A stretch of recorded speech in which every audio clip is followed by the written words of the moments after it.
Hello, everyone. I'm Catherine Biroy, your personal growth and business coach, and I have just one mission to help you do what you love and make your dream business flourish. Today, I am enormously happy to have one of my favorite people and my own Hollywood star here with me today. Tasia Valenza is an Emmy Award-winning voiceover artist, founder of Give Great Voice, TEDx speaker, and a coach who understands the power of connecting to people with empathy, compassion, and charisma. Her passion is to take your words off the page and breathe and speak life into them. She comes from an acting background and brings that skill to all her projects and your copy to life by understanding the direction that the director, writer, and the client has in mind. If you're looking for the top female voiceover artist for your project, keynote speaker who will inspire your audience, believe me this for sure, or a coach who will show you how to use your voice and truly make an impact, Tasia is the best of the best. She worked with thousands of companies, ABC, NBC, Hallmark, Disney, Nissan, Subaru, Ford, Toyota, Verzion, Samsung, to name a few. All the competitors. To name a few. How did that happen, right? It's so wonderful to be with you, my dear. Thank you so much. I'm so happy to share this space with you. And I was waiting for this wonderful interview for more than 2 months. Yes, well, we've been working together, and I wanted to shout out that I've been working with you as a business coach, and you are phenomenal. And you've just been so incredible for helping me further my ambitions and my passion and my mission with your help. So I'm extremely grateful. So it's a mutual love here. Thank you so much. We didn't finish. Don't be silly. No, we're still in it. We still have work to do. We do. I know. But that's another story. There's another story. This is what I love about you. We can talk and we can exchange the energy and everything just with a flow. And I would like my audience to know a little bit more about you personally. So if you would like to share a little bit of your life story with us, how you became a voiceover artist. Sure, I would love to share because it is an unusual profession. It was much more unusual. People didn't know when I started what artist was, and even I was. But I jokingly say that I'm a recovering actress and a fully functioning voiceover artist because I started as an actress when I was 15. I was discovered by a director named Louis Malle, who's a French director, very well known. He's passed. But, you know, I launched into my professional acting career. I had grown up in New York City. Both my parents had been actors. My father went on to becoming a very well-known restaurateur, and my mother, unfortunately, became ill with polycystic kidneys. So she did not get to continue, but she was an amazing singer. But I kind of had the genes coming in, you know, I knew like I was a baby born. I think I was singing, I gotta be me. So, I mean, I knew I was destined, very big personality, and loved it and got all the leads in the school plays. And then at 15, because of my mother, she went to an open call, which, you know, they were looking for agents. They couldn't find the actress. And she went down there, took my picture with her because I thought maybe I'd get some background work. And they wrote the wrong age. They said, we're looking for a young teenager. And my mother went to the top of the line like this. And the casting director said, yes. And my mother called me. I was scooping ice cream at the ice cream parlor that I was working in. And she's like, come down here. They need you for the audition. I was like, for what? You know, so she said, for this movie. I ran down, I auditioned. The casting director said, okay, you're wonderful. I love you. We're going to have you fly out to Los Angeles tomorrow. You'll either be back the next day or pack for 6 weeks. So make sure you're packed enough just in case they want to keep you.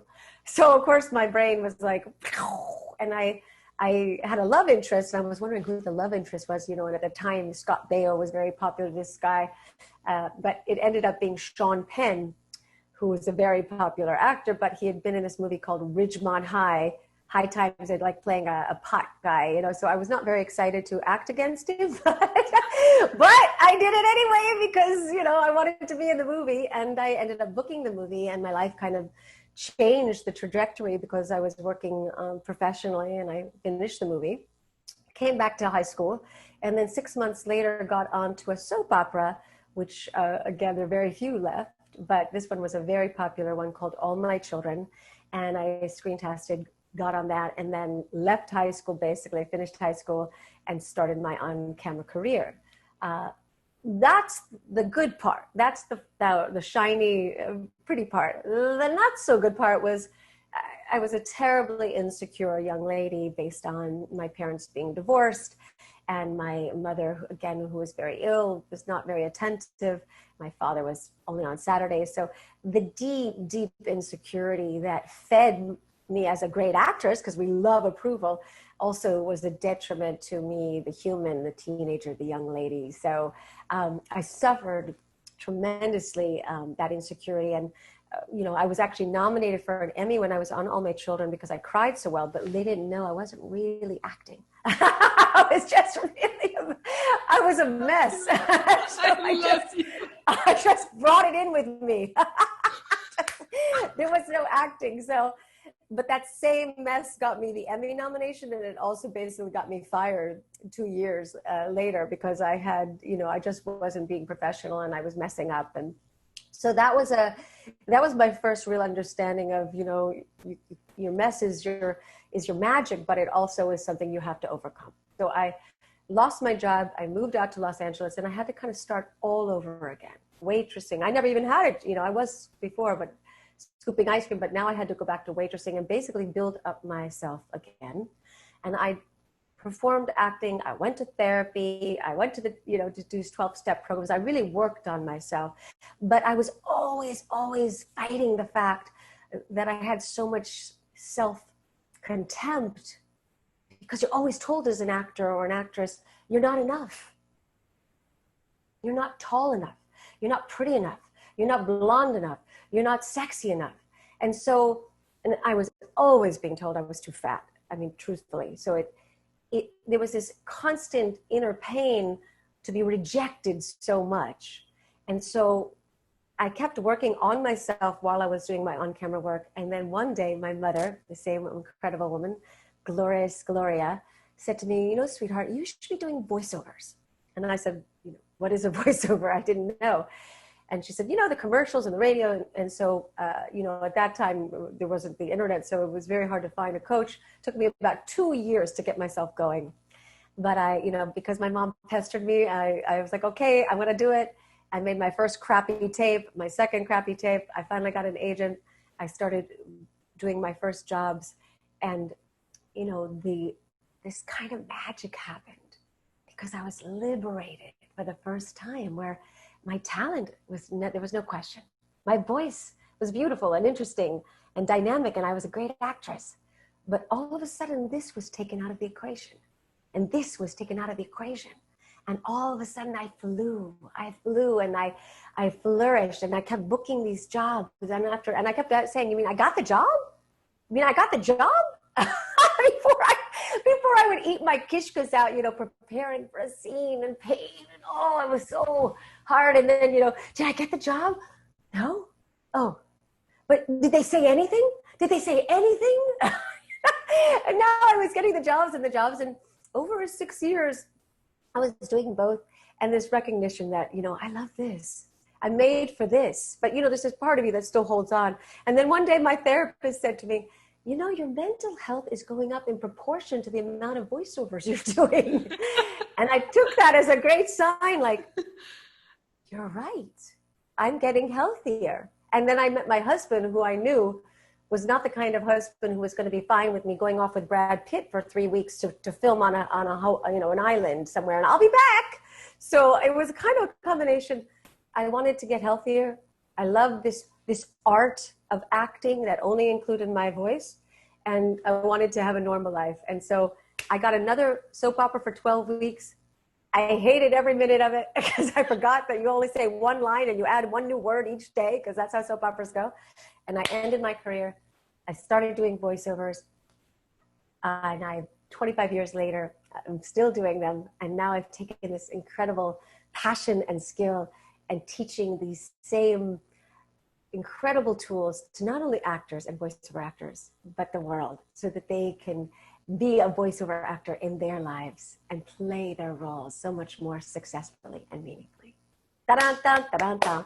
Boom! Mic drop. I think we're done.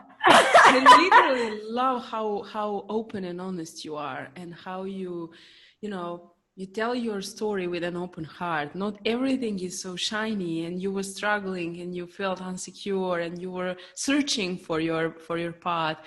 And And I I know. failed. I failed many times. I failed by making terribly, bad, I mean, not bad mistakes, but, mistakes of impulsive and thinking that I had, I want, you go, that's the acting. When you were loved, you were on the high. When you were rejected, you were on the low. Everything outside of me was determining my self-worth. And I decided that as I got older and wise, I wasn't going to let that happen anymore. And voiceover was a wonderful way to channel outside of that so that I could be more in touch. But I like to share my failures because, it looks again like everyone's got it together. And, when we present ourselves, but, I'm still working on myself daily. I still work. I still fail miserably.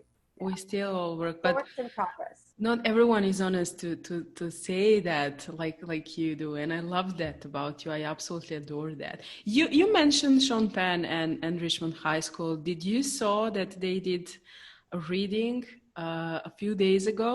No, did they do that? They do a Seriously? Like, really, you didn't? No, Well, that's Sean incredible organized timing. a fundraiser for his funding and for one organization against Corona. And Brad Pitt and Jennifer Aniston and Julia Roberts and I don't know, a lot of guys were actually just reading. And all I was thinking about was, how would Tasia do this? Wow, that is incredible timing. I know they did Princess Bride recently, a reading of these incredible. So they went back and did Richmond High? They did Richmond High. And the show was that Jennifer Aniston actually and Brad Pitt reunited like after so long time, and he was playing Brad and she was seducing him. So it is very funny. You should check it out. I definitely want to check it out. All I was thinking about was, how would Asia do this? And I was watching Maleficent, like second part 2 months ago. Mm-hmm. It was in my native language, and I was like, no. If it's not going to be Angelina Jolie, at least it should be Tasia Valenza, right? I mean, no. I mean, I love Angelina Jolie, and she gives great voice. So yeah, but this was a transcription in Serbian, so our actors were doing that, and it was like, no. It really makes or breaks, right? That's the thing. The voice is so magical, and either that's what I always love to talk, that the voice can transport you and take you on the ride. And it can also detract from your message. It can turn someone off, but it's the wonderful message that we have to share. So that's why it's so important to be the storytellers of our lives and tell those stories well. Yeah, and especially now, because everyone is doing business online and we all make videos. And we all need to know that. You founded Give Great Voice. What is the mission behind it? So as I mentioned, this path that I led on to give great voice, at its essence, means to be able to move, touch, and impact with our voices. Because at its best, that's what we do. And when we do it well, it is a gift from the giver and to the giver, to the receiver, and for everyone who witnesses it. We're always moved. That's why we love watching videos when someone is doing a kindness and uses their voice. We're so moved. So when we give great voice well, it changes the world and our relationship. So what I did was come with this idea that all the skill sets that I've learned over these many years that has helped me play thousands of roles, literally, as a voiceover artist, and animation and promos and commercials and narrations and political ads and radio, so many mediums. I started really understanding from the acting background and the voiceover acting background, because you're still an actor, that I understood my roles so well. The 4 questions: who am I in this particular scene? What role am I playing? Mother, friend, CEO, a business owner. Who am I speaking to? Future client, daughter, friend, mother. What do I want? Meaning, what's the success of this scene? I want to inspire. I want to motivate. I want to calm. I want to soothe. This is the aspirational. what we want, Mm-hmm. and then how does my voice and tone support that intention?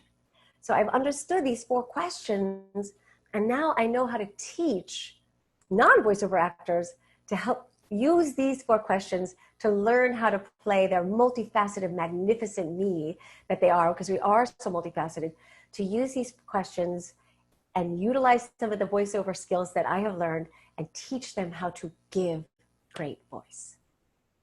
And mic drop again. Like, what are you doing to me? I'm always like, end the sentence, Tasia. End the sentence. Leave a little air, because I am so passionate about it. But hopefully, again, I was clear that this is really what I'm passionate about teaching, this what I call the art of confident, considerate communication. Beautiful. And now imagine people waking up to that fact that actually our voice, even when we are doing a presentation, not even online business, it can affect the results that will be like after that presentation. Not even to mention public speaking. I loved it. I know that you love public speaking too. I was watching your TEDx and it was brilliant. I truly adored. But I would like you to share what are the expert topics that you can actually deliver, because I know how you affect audience. I was touched a million times during that TEDx. I watched you with Blue Talks also, and we shared the scene once virtually. And I would like you to share what would be the expert topics that you cover.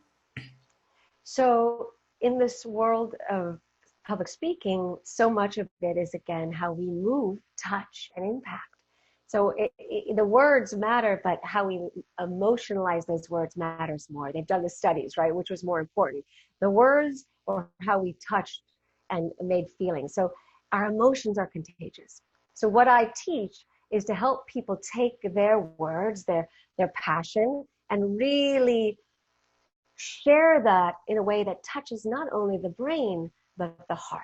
And when we can combine those skill sets, then we have got our audience, and they will come on our journey, and they will follow our story, and they will be moved, and they will be impacted, and they will want to buy our product.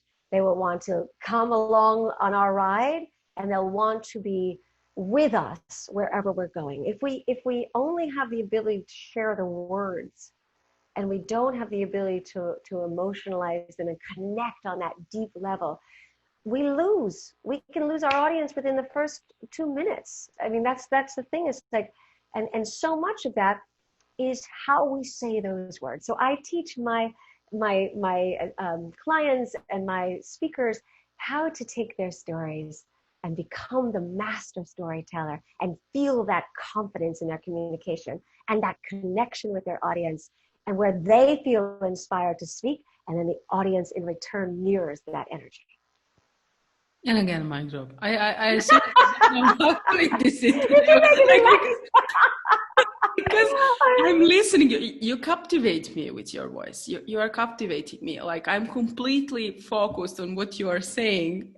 And then well, that's like, what I offer to do, because it would be really bad if I didn't, because then I would be like, really, if I was telling you these words but I wasn't captivating, you would be like, I'm not so sure she really knows what she's talking about. But so that's the idea, is that we must captivate, we must have that charisma. And thank you so much for the compliment. It means I know what I'm doing, and it means hopefully that I can teach this skill, and I am passionate about it. And that is one of the most important things we can share as a speaker. As Carmine Gallo said, one of the top things, and who's an amazing, communications coach, passion. And a lot of us, as performers, we have so much access to this because this is what we're trained. This is the muscle. But if you ask me, Tasia, I'd like you to be an accountant today, and I want you to act like, I can act like an accountant, but I wouldn't have the skills. I mean, so it's perfectly normal if you're not a performer, a singer, or you haven't been working on your speaking skills, to need to practice these skills. And so that's something that I'm passionate about teaching, and people can learn it and become much more proficient and eventually master it. So it isn't something that they'll have to study for the next 10 years. There's simple skills to learn, then to practice it, and they're on their way. Beautiful. I have a special wish now. If you can do a poison ivy for me a little bit. Because you love poison ivy. It's poison, my poison ivy. So, not everyone knows who poison ivy is. So I definitely want to make that because everyone, so you think, but poison ivy is a DC character who I've been fortunate enough to play in a few video games that are very popular called the Arkham series and a few other iterations. But she's known as a DC villainous eco-terrorist, mother of all nature and hater of humans. But again, when we break down those questions, but she's also known as a seductress. And why is it? Because her venom lies in her lips. So unlike other superheroes or villainesses, she doesn't have, that super strength. She needs to lure. So the seductive sound is that sound that would make you come close to me, Catherine. But probably you wouldn't want to come nearly as close if I were to say, come here, Catherine. It's a little bit more of a repelling sound. So that's where we learn the power to give great voice and support our intention. And I can tell you that my husband is very repelled when I use that particular sound on him. So I have to, can you pick up your socks, sweetheart? I have to remember to do that because I often do the other one. So anyway, poison ivy is a great way to show how when we understand the role, who we're speaking to, what do we want, and how does our voice support that intention. It's a very clear way, and that's how I kind of break it down, and then go into my real life roles. But it's a fun one to share with the audience. Okay, so now we're going to do a second part of the interview. Have a little bit of fun. I will ask you very quick questions, and you have like 10 seconds or just a sentence to answer. All right, I'll try to be. Yeah, and you will hear the ring bell, like. Does that mean my time is up? Does that go or the time is up? The time is up. The time is up. Okay, so make it short, concise. Okay. Like, first one. Why is our voice so powerful? Why? I think I've been sharing a lot of that because it's the way to cut right to the heart. Because studies have shown that our communication is only 7% about the words we say, and the rest is our tone and our body language and conveying it. So our communication is so empowered, and our voice is the instrument of that connection, the most powerful communication tool we have. Oh, I had a few seconds more. Yeah. Wow, that's so rare for me. I rarely have. You can pass them now to the second question. Okay, we'll roll it over. Yeah, what would be your advice for online business owners when it comes to their voice and presenting themselves online? Practice, practice, practice. Get a coach, learn those skills. There's so many ways we can now learn these skills, but even videos, there's so many wonderful videos, but I mean, of course I love teaching this, but don't, think of it as a shameful thing, and also don't think of it as something that you don't need. You need it. So to really take it as one of the tool sets of just as everything else they need to learn to be their best self, especially in this new paradigm where we're all kind of on these Zoom stages. You really want to present yourself and give great voice. Ta-da! And the third one, what do you do in your spare time? What spare time? What is that? No, you know what? It is getting really that focus now because we're online all the time. I really have to carve that out, but I'm a passionate mother of 3 children, beautiful children. I have 2 dogs. The love of my life is my husband. I try to really find balance with family time, nature time, exercise time, and, spending really good quality phone calls with people I love.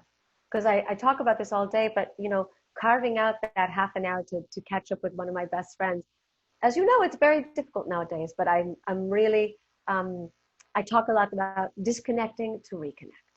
And I really honor that. And I think it's so important to just get off social media. I know you just took a big break, but as much as I love connecting, I think it's so important that we don't feel obligated 24/7 because deep thinking is another way we connect with ourselves. And if we have no time just to think and be, we feel the energy depletion.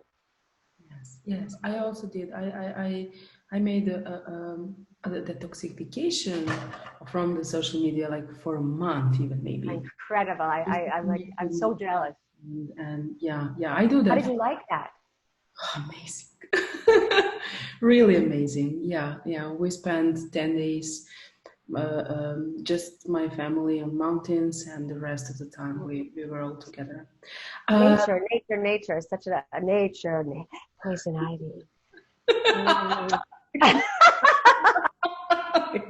Get back to nature. I don't see that on video, but I'm sorry on podcast. She was kissing the flowers. Actually, I wanted to ask you, would you like to share how people can reach out to you, where they can find you, and what to expect from your magic until the end of the year? Well, I'm on LinkedIn. That's how we got to meet. I'm Ashley Corey. I'm on Instagram. I'm on pretty much all. It's Tasia Valenza. That's the easiest way to find me. I'm also under Give Great Voice. And please, one of the teaching tools that is free is my Give Great Voice TEDx talk, which is all about that. And I'm really excited because I'm taking all of this passion and I'm putting it together finally into a 30-day master class challenge that I'll be presenting in a micro-learning gamified way that's coming up November 2nd. I'm launching it, and I'm really excited because it's allowing a small community to come together, and I'm going to share all these tips and tricks over 30 days because, of course, again, we can only learn so much each day. So it's my passion, and I just had this opportunity. So this is my greatest wish, to have as many people join this. I'm making it incredibly affordable. It's only $99 because I want as many people to join and have this experience. So this is my wish, to share this passion and to teach it so that people feel empowered in their voices. So beautiful and so generous from you. You are so lovely. Thank you so much for being my guest. It was truly my honor. You are close to my heart, and I love that I have a space to share your story and everything that you do, because you are truly amazing. Thank you. And I feel the same about you, Catherine. Your heart is so great, and I always tell her, you have this whole brain thing happening so well. I'm really, in the hemisphere, the right one, the creativity and the organization, not so much, but she's like a genius because she's got the soul, the compassion, and the brilliant organization. So I just want to grow up and be you. Likewise. Thank you once again. And thank you everyone who were with us today. I truly enjoyed this, and I hope you did. And I'll see you in the next episode. Ciao. Ciao.